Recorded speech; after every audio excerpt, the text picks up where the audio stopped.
अस्सलाम वालेकुम, नमस्कार, सत श्री अकाल एंड गुड इवनिंग। मैं हूं आरज़ू काज़मी और आप हमेशा की तरह से देख रहे हैं पॉइंट ऑफ व्यू। हमें जी जॉइन किया है अनीस फारूकी साहब ने, बहुत शुक्रिया सर कि थैंक आपने यू। आज जॉइन किया। आप सब जानते ही हैं कि सर जो है वो सीनियर जर्नलिस्ट हैं और बड़ी ज़बरदस्त किस्म के अपना एक राय रखते हैं, जो कि हमेशा काफ़ी हद तक हमें जो है वो कुछ ना कुछ सीखने के अलावा ये कि वो सारी चीज़ें सही भी साबित हो जाती हैं, सर वैसे आपकी कही हुई पेशेंट गोइयाँ जिसे मैं कहूँ। तो सर आजकल जो कुछ हो रहा है, सबसे पहले हम बात करेंगे पेशावर की। पेशावर में जो हादसा हुआ आपके सामने है, बहुत नुकसान हुआ है, जानी नुकसान हुआ है। क्या है ये? क्योंकि इमरान खान का एक स्टेटमेंट है प्राइम मिनिस्टर बनने से पहले का, और उनका कहना है कि जी जब अपोजिशन जो है गवर्नमेंट गिराने की बात करती है, धमाके शुरू हो जाते हैं। आजकल भी वही कुछ हो रहा है। देखिए, अपोज़िशन के हाथ में तो इख्तियार में तो नहीं है कोई प्रॉक्सी कि वो धमाके कराए। हुँ, तो ये बात इल्ज़ाम अपोज़िशन पे लगाने से पहले इमरान खान को खुद अपने गिरेबान में झाँकना होगा कि वो किन लोगों के सहारे आके बैठे थे। ये वो लोग हैं जिन्होंने प्रॉक्सीज़ बनाई, जिन्होंने अच्छे गुड बैड तालिबान बनाए। ये वो लोग हैं जिन्होंने आपको इस खित्ते में मुतारिफ़ कराया इंतहा पसंदी से, इस्लामिज़्म से, एक्सट्रीमिज़्म से, नारे तकबीर लगा के बम फोड़े। तो इमरान खान को तो ज़ेब नहीं देती बात, वो तो खुद लाडले हैं उन लोगों के जिन्होंने अपने ऐसे अच्छे-अच्छे तालिबान बच्चे गुड एंड बैड तालिबान पैदा किए। तो मैं तो नहीं समझता। देखें, जो पेशावर का वाक़या हुआ है, ये वाक़ई एक अफ़सोसनाक काबिल मज़म्मत बात है। इसमें को तो कोई दो राय नहीं है। मासूम लोगों की जानें जो हैं वो इस सियासी खेल की नज़र कर देना या किसी मकसद या मफाद की नज़र कर देना किसी भी तरीके से किसी भी महज़ब माशरे में जायज़ नहीं है। और आप अपने एक इस्लामी रियासत होने का दावा करते हुए, मैं ये समझता हूँ कि सबसे बड़ी शर्म की बात है कि हमारी मस्जिदें महफूज नहीं हैं। यानी कि आप सोचिए कि हमने अहमदियों की मस्जिदें जलाईं, उनको मारा। हमने जो है वो आसिया बीबी की जो है उनको जो है मसीहत के नाम पे जो है ना उनके खिलाफ कुफ्र के फतवे दायर किए। सलमान तासीर गवर्नर का हमने कत्ल किया और उसको उनको शहीद किया, और उसके बाद वो सिर्फ़ और सिर्फ़ वही वजह इस्लाम बनी। गिलगित बल्तिस्तान में चले जाएँ, गिलगिती आप लोगों के आप क्वेटा में चले जाएँ, उनकी जो है वो आप नस्ल कुशी करते हैं हम। अब अहले तशी हज़रात काफ़ी अरसे से पाकिस्तान की तारीख़ में इन हमलों की जो है वो नज़र होते आ रहे हैं। कौन बचा है? कब कौन किसे कह दे काफ़िर कहकर शहर का शहर ही मुसलमान हुआ फिरता है। यानी कि हर कोई तो मुसलमान है, लेकिन मार मुसलमानों को ही रहे हैं। तो और अगर इतने ही ताकतवर और जंगजू और यानी कि इतने बहादुर हैं, तो कोई जंग-वंग जाके लड़ें, वो जीत के आएँ, कोई इलाके फ़तह करके आ जाएँ जो दे चुके हैं प्लेट में रखकर, या फ़लस्तीन में भेज दें इनको, या अफ़गानिस्तान की, या फिर ये कि भारत से कश्मीर लेकर आ जाएँ। ये काम नहीं करते ये लोग। ये करते हैं तो अपने ही लोगों को मारते हैं। और आप मुझे बताइए कि इसके पीछे कौन हो सकता है? इस वाक़ये के पीछे कौन हो सकता है? ज़ाहिर है हिंदुस्तान तो है नहीं इसमें, उनको इंटरेस्ट भी नहीं है, ना वो उनको कुछ मार के कोई फ़ायदा हो गया, कोई बहुत बड़ा स्ट्रैटेजिक। ये ये एक तरह की ऐसी डीप स्टेट बन गई है। मैं ये तो नहीं कहूँगा कि ये किसी एक ख़ास इदारे ने या पूरी फ़ौज ने या किसी एक जनरल ने काम करवा दिया। ये ऐसी एक deep state out of control जिन बन गया है कि ये अब जो जिन्होंने बनाया है उनको भी नहीं पता होता कौन कब क्या कर रहा है। ये एक बड़ा अलमिया है कि आपको मारने वाले को और मरने वाले को भी पता नहीं होता कि ये हो क्यों रहा है। तो इमरान खान तो एक बिल्कुल ही अब्दुल्ला बेगानी साहब हैं, उनको क्या मालूम कि इनके इनके ज़ेर हुकूमत इनकी सरकार में हो क्या रहा है? उनको थोड़ी मालूम है। वो तो सुबह उठते हैं, टीवी देखते हैं, बीवी से पूछते हैं, टीवी से पूछते हैं, दोनों चीज़ों से पूछते हैं, जो सवाल मिलता है फवाद चौधरी से और शेख रशीद से वज़ाहत ले लेते हैं। ये मुल्क एक जोक बना के रख दिया इन लोगों ने। इस मुल्क को इनके हाथों से लेकर वापस असल हाथों में देना होगा, और आप देख ही रही हैं कि अब इनके भी दिन पूरे हो चुके हैं, दिन गिने जा चुके हैं। हुँ। तो देखें क्या होता है आने वाले दिनों में। तो क्या सर ये इसी किस्म के हादसे होते रहेंगे, लोग ऐसे ही जाने देते रहेंगे? आगे रमज़ान शुरू होने वाला है और उसमें भी इसी किस्म की मस्जिदों में जो है ज़ाहिर है कि रश लगेगा।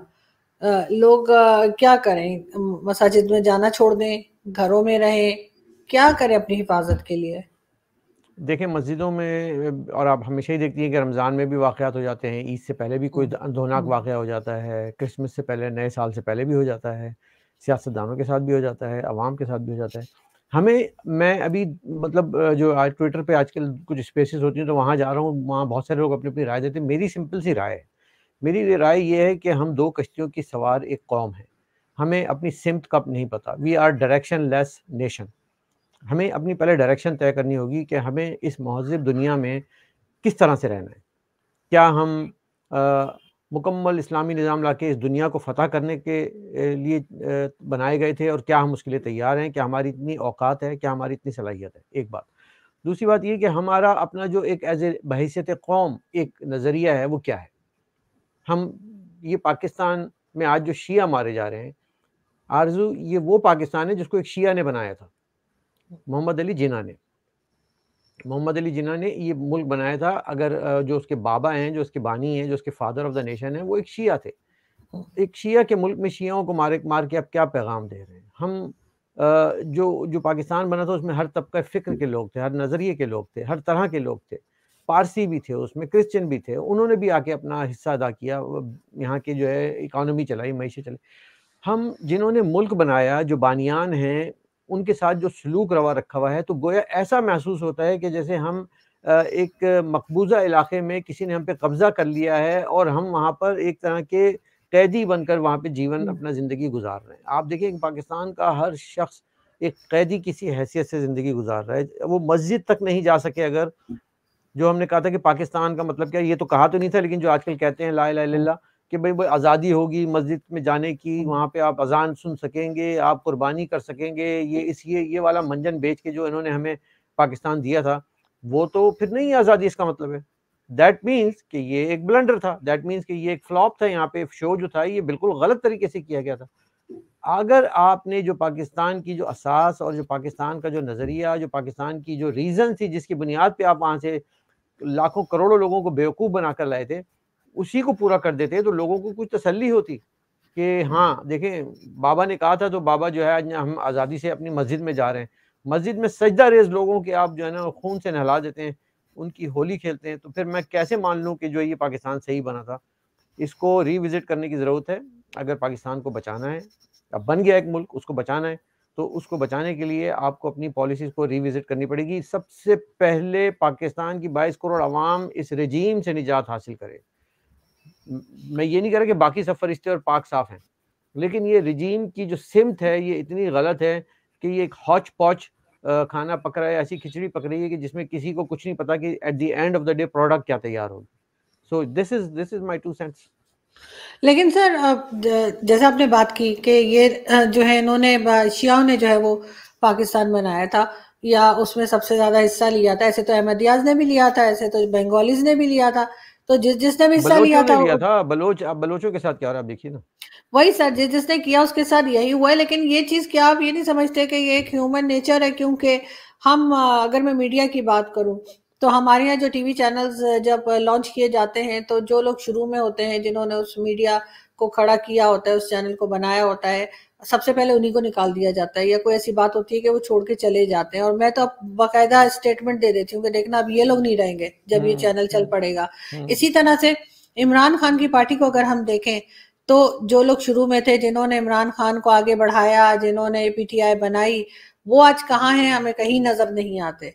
और नए लोग आ गए हैं और जो जिनका पीटीआई से कोई ताल्लुक भी नहीं है, कुछ बनता भी नहीं है।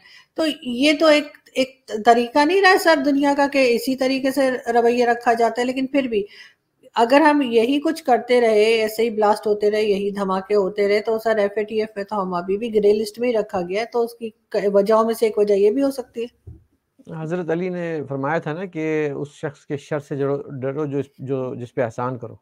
तो वही वही चीज़ इमरान खान है। इमरान खान के साथ लोगों ने जो नेकी की, जो एहसान किए, आज उन वो सब ज़ेरे अताब आए हैं और भी आएँगे लोग।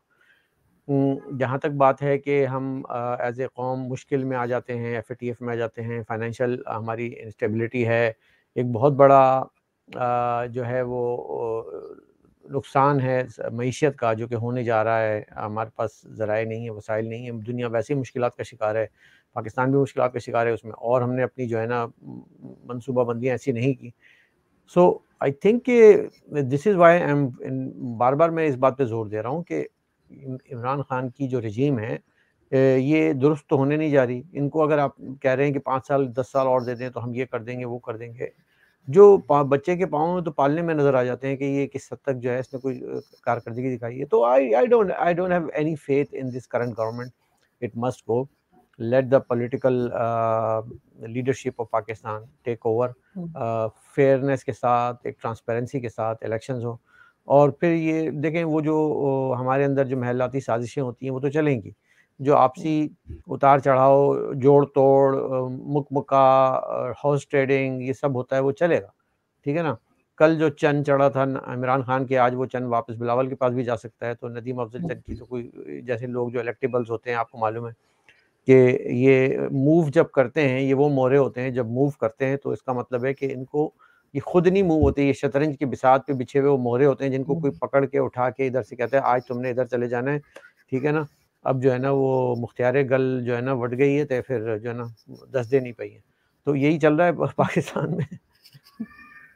बिल्कुल सर, शक्लें वही रहती हैं, बस इधर से उधर हो जाते हैं। एग्जैक्टली। लेकिन सर, साथ ही अगर हम देखें, आप भी यकीनन देख रहे होंगे कि अपोजिशन जो है, उनका कहना है कि जी हम खास तौर पे पीपल्स पार्टी का कि 23 मार्च को आ रहे हैं कि जी हम यहाँ पे जलसा करेंगे, जुलूस करेंगे, धरना देंगे, गवर्नमेंट को घर भेजेंगे। और आसिफा भुट्टो के ऊपर एक वो ड्रोन, कैमरा ड्रोन जो होता है, वो टकरा जाता है। और हसीन इत्तेफाक ये है कि वो समा टीवी का था, जो कि इमरान खान के चहीते अलीम खान साहब का चैनल है। हम्म। और खैर वो कोई हादसा इत्तेफाक भी हो सकता है, लेकिन ये कि समा टीवी की वजह से बड़ा लोग उस पर बोल रहे हैं। जी। तो आपको क्या लग रहा है कि ये अपोजिशन क्या हटा सकेगी गवर्नमेंट को? क्या वाकई में सीरियस है कि या के वोट ऑफ नो कॉन्फिडेंस लाएं? नहीं, अपोजिशन की पावर तो है, इसमें कोई डाउट नहीं है। और जब बहुत सारी पावरफुल जमातें मिलेंगी तो एक बहुत बड़ा मसला खड़ा हो जाएगा। मेरा मसला ये नहीं है कि अपोजिशन इमरान खान को हटा पाएगी, नहीं है या हटा पाएगी। मेरा मसला ये है कि वो किन टर्म्स एंड कंडीशन पे इमरान खान को हटवाएगी, क्योंकि बगैर किसी की आशीर्वाद के तो वो हटा नहीं सकेंगे। हम्म, और जब वो मज़े की बात ये है कि जिस तरह से इमरान खान एम्पायर के साथ जो है वो उंगली पकड़ के आए थे, इसी तरह अगर अपोजिशन भी एम्पायर की उंगली पकड़ के आ रही है, तो फिर वही बात है कि एक और क्या कहते हैं, कल हम रूहे सफ़र हैं, हमें नामों से ना पहचान, कल और किसी नाम से आ जाएंगे हम लोग। तो वही नाम वही रहेगा, डॉक्ट्राइन वही रहेगी, बाजवा साहब वही रहेंगे, बाजवा की जगह एक और कोई जर्नल आ जाएगा, स्टार लगे हुए होंगे उसके। और अपोजिशन जो है वो उनकी खुशामद में उनकी उनकी बातें मानकर, उनके डॉक्ट्राइन को लेकर आगे बढ़ेगी। और मतलब वो खुल के कोई काम करने में आज़ाद नहीं होगी। और खुल के काम करने से मेरी मुराद होती है कि मुल्क का जो सबसे अहम जो 2-3 पोर्टफोलियोज़ होते हैं, उसमें एक दाखिला, एक ख़ारजा और एक ख़ज़ाना होता है। और ये तीनों के तीनों जो हैं वो सियासतदानों के हाथ से ले लिए जाते हैं। उनको दे दिया जाता है कि आप जो है ना वो खेती-बाड़ी कर लें, आप जो है ना वो टीवी चैनल बना लें, सक़ाफ़त कर लें, आप जो है वो डैम बना लें। पैसे-वैसे नहीं देंगे, एजुकेशन पे, हेल्थ पे, पानी पे पैसे जो है वो नहीं मिल पाते। और यही हुकूमतों का फ़ेलियर होता है कि लोग जो है वो, और फिर महँगाई क्यों आती है? महँगाई इसलिए आती है कि आपका जो बजट है वो इम्बैलेंस बजट होता है ना। आप अखराजात और जो आपके अनऑडिटेड बुक्स होती हैं, वो आप नहीं कर सकते। तो मुल्क एक तरफ से बेसिकली जा रहा होता है तबाही की तरफ, और वो अब चलता चला जाएगा। तो शराइत पे अगर ये अपोज़िशन आ रही है, तो मेरे लिए तो वो भी इमरान खान जैसी ही होगी। I will not be very happy. लेकिन सर ये कब तक चलता रहेगा कि एस्टेब्लिशमेंट अपनी मर्जी के लोग लाएगी, एस्टेब्लिशमेंट जिसको चाहेगी प्राइम मिनिस्टर बना देगी, जिस पार्टी को चाहेगी हुकूमत दे देगी? आखिर ये इस कहना चाहिए इस ट्रैप में से, इस जाल में से कब निकल पाएंगे कि वाकई में वोट की कोई इज्जत हो, और वोट जो दे रहे हैं लोग तो उनको इत्मीनान हो कि हाँ हमारे साथ चोरी नहीं होगी, हमारे हक पे डाका नहीं डाला जाएगा? हाँ, देखिए मुकम्मल खुद मुख्तारी तो नहीं मिल पाएगी किसी को भी, लेकिन बहरहाल ये होता है कि जो ज़ीरक सियासतदान होते हैं, चाहे वो नवाज़ शरीफ हो या ज़रदारी साहब हो, वो बेसिकली एक बैलेंस लेकर चलते हैं। क्योंकि देखें ये हम्म, बिल्कुल भी नहीं हो सकता कि 100% किसी को आउट कर दिया जाए, लेकिन इन लोगों की समझदारी ये होती है कि ये 100% किसी को रूल भी नहीं करने देते। ये अपनी एक पॉलिटिकल जो पावर है उसके ज़रिए उनको एक चेक में रखते हैं। तो वो उससे हमें ये फ़ायदा होता है कि बहुत ज़्यादा बेलगाम आज़ादी नहीं मिलती इन लोगों को। ये बिल्कुल ही खुल्ला-डुल्ला जिसे कहते हैं कि लूट-मार नहीं कर पाते। तो किसी हद तक सिचुएशन डिफ्यूज़ हो जाती है और वो फिर वापस अपने दायरे कार में आ जाते हैं। इमरान खान तो ज़ाहिर है इनके पास ना तो कोई टीम थी, ना इनके पास कोई विज़न था, ना इनका कोई अकल है। तो इन्होंने तो बस खुली छूट दे दी कि सर आप बिठा लें। उन्होंने कहा लाओ बस 100 बिस्मिल्लाह सर, हम तो अपने यहाँ पे सारे जो है ना पहले सबसे पहले चेयरमैन लगाएँगे सिविल इदारों में। सबसे पहले तो उन्होंने ये काम किया, इसकी इजाज़त नहीं होनी चाहिए थी। सियासतदान कभी इजाज़त नहीं देगा, क्योंकि उसने अपने लोगों को भी तो खुश करना होता है ना, उसने लोगों अवाम को भी तो देना होता है। इमरान खान तो सियासतदान थे ही नहीं। तो इन्होंने क्या बेवकूफ़ी की, इन्होंने कहा कि इधर भी जनरल लगा दो, इधर भी ब्रिगेडियर लगा हुँ। दो, इसमें भी चेयरमैन लगा दो, पीआईए भी इसको दे दो, स्टील मिल भी इसको दे दो, वापडा भी इसको दे दो। मतलब ये कि दुनिया का कौन-सा ऐसा, अगर दरख्तों की भी कोई मिनिस्ट्री होगी तो उसमें भी एक जनरल बैठा हुआ जो है ना होगा। कसर ये रह गई है कि बस जुमे की नमाज़ कोई ब्रिगेडियर ना पढ़ाए और जो है ना खाना काबा का इमाम कोई रिटायर्ड जनरल ना बैठ के वो कहे कि आज से ही जो है ना ये होंगे। ये कसर रह गई है हमारे पाकिस्तान में जर्नैलों की सोच की। और यही चीज़ जो है मैं समझता हूँ एक पॉलिटिकल पावर आके किसी हद तक इसको इंटैक्ट कर सकती है, इसको कंट्रोल कर सकती है। ख़त्म तो नहीं कर पाएगी, लेकिन कर सकती है। तो उसमें हम देखते हैं कि लेसर ईवल कौन है, बेहतरी किसमें कम मतलब ज़्यादा आ रही है, कौन कौन कितना कम गुलाम है, किसने हुँ। कितनी ज़ंजीरें जो हैं वो तोड़ी हैं। हमें तो उसी उसी में खुशी मिल जाती है। हम तो मौत को देख के बुखार पे राज़ी होने वाली कौम है। लेकिन सर जब इन लोगों को आदत पड़ चुकी है कि अपना काम करने के अलावा सब कुछ करना है, बिज़नेस भी करना है, सियासत में भी दखल देना है, तो अब इतने सालों के बाद यानी जितने आप समझे पाकिस्तान में शायद 60 साल अगर कहें या उससे भी ज़्यादा जो है इन्हीं लोगों का राज रहा है, तो इन्हें वापस इनकी बैरकों में कैसे भेजा जाएगा? ये तो कहते हैं हमारे लिए बात की तो हम आपको जो है वो जेल में डाल देंगे। मतलब ये तो हाल है यहाँ पर। देखिए, ब बैरकों में भेजने का जो मसला है वो यही है कि इनको पहली बात तो होगी कि जो ये हमें हमें सिर्फ़ 1 लाख फ़ौज की ज़रूरत है, ठीक है? अगर आप इनको 10 लाख भी कर देंगे ना, मैं आपको आज आज गारंटी से लिख के देता हूँ, अगर आप इनको 10 लाख भी कर देंगे ना, जंग फिर भी नहीं जीतनी इन्होंने कोई, ठीक है? इलाका कोई भी फ़तह नहीं करना इन्होंने, कोई भी जो है दुश्मन का जो है ना दिफ़ा नहीं कर पाएँगे, हेलीकॉप्टर अंदर आते रहेंगे, लोग बालाकोट में अंदर घुस के आते रहेंगे, लोग ओसामा बिन लादेन को उठा के लेके जाते रहेंगे, तो 10 लाख भी कर देंगे हमारे मुल्क को ज़्यादा से ज़्यादा 1 लाख के करीब सिपाहियों की ज़रूरत है, जो कि बस बॉर्डर को प्रोटेक्ट करेंगे और उसके अलावा बाकी लोगों को जो है वो रिटायरमेंट देके घर भेज के फिर वो अपने सिविल इदारों में काम करेंगे। यही इसका एक हल है, क्योंकि देखिए 5-6 लाख आपने फ़ौज इतनी हैवी ड्यूटी पाकिस्तान में पाली हुई है, उसका खर्चा कितना बड़ा है और उसकी वजह से हुँ। मुल्क की इकॉनमी जो है वो कितने डूब रही है। तो हम अपनी फ़ौज में कटौती करें, उनके बजट में कटौती करें, उनको ऑडिट करें और उनको उनका जो दायरा कार है, जो उनका पेशेवराना सलाहियत है, जो पेशा प्रोफ़ेशनल ज़िम्मेदारियाँ हैं, फ़ौजी, अस्करी, उसमें उनको दे दें। यकीन मानिए ये सारे मसले खुद ब खुद सही हो जाएँगे, क्योंकि बेसिकली हमें कोई खतरा-वतरा तो है नहीं किसी से। आप एक छोटे मुल्क को या तो खतरा होता है या बिल्कुल नहीं होता है। क्योंकि जब खतरा होता है तो कोई भी आके उसको 2 सेकंड में हड़प कर लेगा, आपका बाप भी नहीं रुक सकेगा। ये बात तो तय है ना? तो इसीलिए आपको डरना नहीं चाहिए, वरना आप मुझे बताइए कि अगर भारत से आपको खतरा है, तो भारत तो नेपाल, भूटान ये इन सब छोटे मुल्कों को खा चुका होता ना अब तक। अब उसका अगर एक्सपेंशनिज़्म का प्रोग्राम होता, एडवेंचरस करने होते, तो वो कर चुका होता। बांग्लादेश कर चुका होता वो। तो उसने तो कुछ भी नहीं किया। आप उसके नाम पे एक हव्वा खड़ा करके फ़ौज को आपने जो है ना इतना बड़ा आपने जिन बना दिया है कि वो उसके एक्सपेंसेस जो है ना इस गरीब कौम को बर्दाश्त करने पड़ रहे हैं।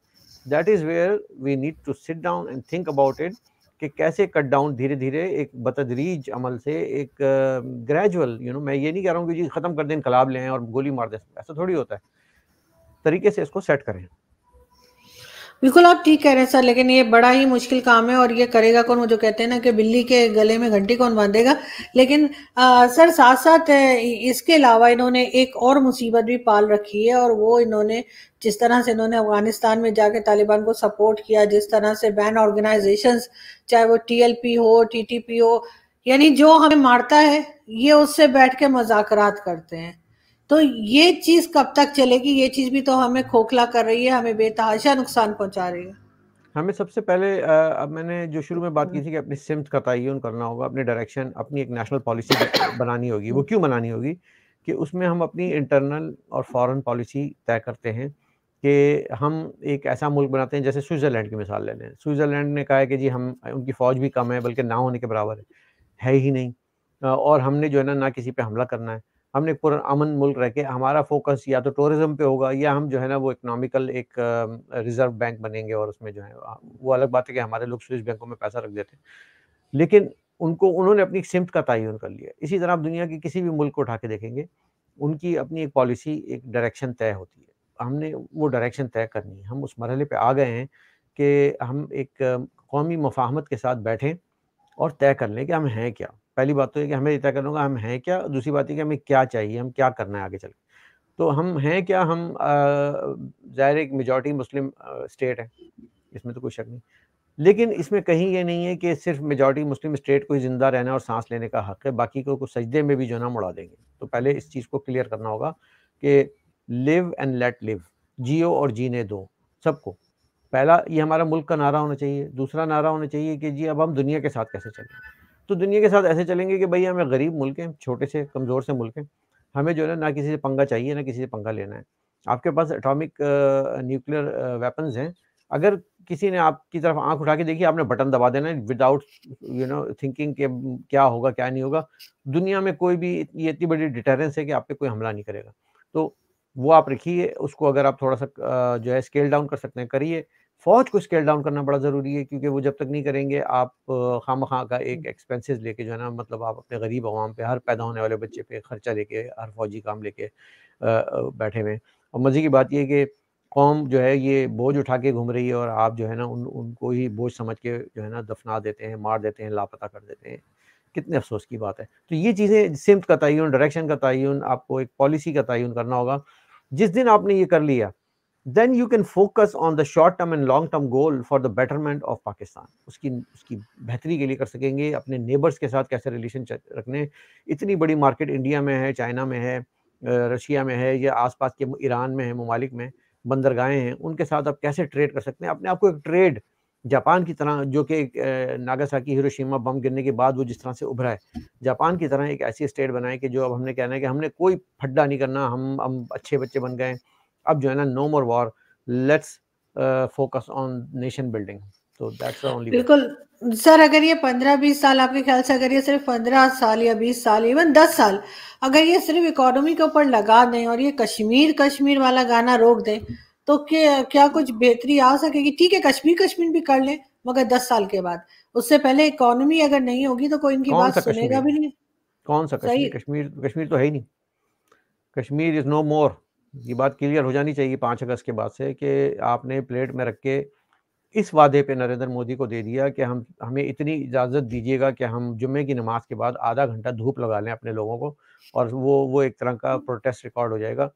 तो दैट इज़ आपने 72 साल में कश्मीर इस तरह से रख के दिया, और उसका जो है ना आपने रेज़िस्ट इस तरह से किया कि आपने आधा घंटा बाहर खड़े होके आपने नारे लगाए। यही है कि आप लंदन में कश्मीरियों की कॉन्फ्रेंस करवा लेते हैं, या आप अपने सिफारत खानों को ऑर्डर दे देते हैं कि जी आप जो है ना इस दिन जो है वो 25 लोगों को वहाँ कनाडा में जमा करिएगा और उनसे एक कॉन्फ्रेंस कर लीजिएगा, उसके बाद समोसे खा के घर चले जाएंगे। ये कश्मीर था। तो जो जो लोग, मैं यही तो कह रहा हूँ कि ये ना जंग जीत सके, ना अपना इलाका हासिल कर सके, ना किसी इलाके पे जाके जीत के आए, जहाँ गए वहाँ से वापस मुड़ के आना पड़ा, और लोगों से माफ़िया मंगवानी पड़ी, बिल क्लिंटन से इधर से फ़ोन आने पड़े कि मर रहे हैं हमारे लोग, हमें जाने दें। So we should not even think about those adventures. वो हमारी औकात नहीं है, तो हम क्यों करें भाई? हमें आता ही नहीं है। हम फर्ज कर, आप कह दें कि हमें जंग लड़नी नहीं आती। हम बने हैं, हम सिर्फ चेयरमैनशिप के लिए बने हैं वापडा की। हम बैठेंगे वहाँ पे, वाटर के टैंकर भरेंगे, and we are the best administrator. हमने जो वर्दी पहनी है, इसकी तरबियत हमने ये ली थी कि जो है ना स्टील मिल कैसे चलाया जाएगा। हमने तरबियत इसलिए ली थी कि पाकिस्तान इंटरनेशनल एयरलाइन जो है ना, इसका भट्टा कैसे बिठाएंगे, वो हमें बहुत अच्छी तरह आता है। जिस इदारे में गए उसको तबाह करने के अलावा इन्होंने कोई काम किया नहीं किया। तो फिर आप वो काम भी नहीं कर पा रहे, ये भी नहीं कर पा रहे, तो भाई छुट्टी करो, जाओ। मैं समझता हूँ पेशावर वाक़े के बाद और इन सब वाक़े के बाद कोर कमांडर जनरल जो भी है वहाँ का, मेरे ख्याल में फैज़ हमीद है, जो कि आईएसआई के एक्स सरबराह, उनसे पूछ-गछ होनी चाहिए कि यार ये तुम यहाँ जहाँ जाते हो, तुम ये फड्डे ये शुरू हो जाते हैं, ये तुम कर क्या रहे हो? ये जनरल हमीद गुल भी यही करते थे। कहीं न कहीं जो है ना वो किसी ग्रुप के साथ, हक्कानी ग्रुप, इसके ग्रुप, उसके साथ जो है अफ़गानिस्तान में जो है ना वो शरारतें करते थे। जनरल फैज़ ये शरारतें कर रहे हैं, इनको तो गिरबान से पकड़ के इनको लटकाना चाहिए, ऐसे जर्नलों को जो कि मुल्क की अवाम को मार रहे हैं। कौन से मुल्क ऐसा है जिसकी फ़ौज उसकी अपनी अवाम को जो है ना किसी पॉलिटिकल वजह से या किसी प्रॉक्सी की वजह से या मरवाती होगी? आप मुझे बताएँ। तो दिस इज़ बिल्कुल। अनफॉर्च्यूनेट आयरनी पेशावर की जो है ना, ये आयरनी, ये आई ओपनर है। पाकिस्तान की अपोज़िशन से भी मुझे यही तो इख्तिलाफ़ है कि वो अपनी-अपनी जो है वो साज़िशों में और बातचीतों में और वो उतार-चढ़ाव में और उसमें लगे हुए हैं। उन्होंने तो कोई मज़म्मत ही नहीं की खुल के कि यार किसी की खुल के मज़म्मत तो कर दें। वो मस्जिद को मस्जिद नहीं कह पाए आज लोग, तो फिर वो ऐसे अपोज़िशन का मैं क्या अचार डालूँगा? नहीं, आप बिल्कुल ठीक कह रहे हैं, लेकिन प्रॉब्लम यही है कि इनकी आवाज़ें नहीं निकलती पॉलिटिशियंस की, जहाँ पे बात करनी चाहिए, जहाँ पे कहना चाहिए, जो पॉलिसी मेकर्स हैं वो भी डरे सहमे रहते हैं और उनकी भी हिम्मत नहीं होती कि कहें कि भाई अपने काम से काम रखो, ये काम तुम्हारा नहीं है, यहाँ पे मत घुसो आके, और खराब कर देते हैं बजाय सही करने के। बहुत शुक्रिया सर कि आज आपने ज्वाइन किया, थैंक यू सो मच। अपना बहुत ख्याल रखिएगा, जल्दी आपसे फिर मुलाकात होगी। Thank you.